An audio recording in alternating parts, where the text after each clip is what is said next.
Tiako Madagasikara dia manana ny rafitra sy fitsipika mifehy azy noho izany fanavotana ny firenena sy fitsinjovana ny vahoaka malagasy izay efa tena latsaka ao anatin'ny fahasahiranana.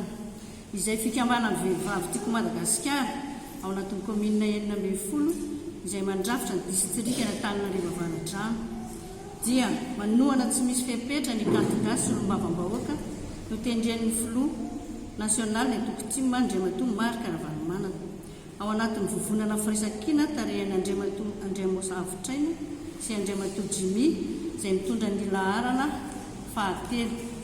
Ny firaisan-kina no hery ko miantso ny vehivavy rehetra eto Avaradrano izahay ifametanana sy fanolotanana amin'ny firaisan-kina. Alao hery ary famombasika Andriamanitra.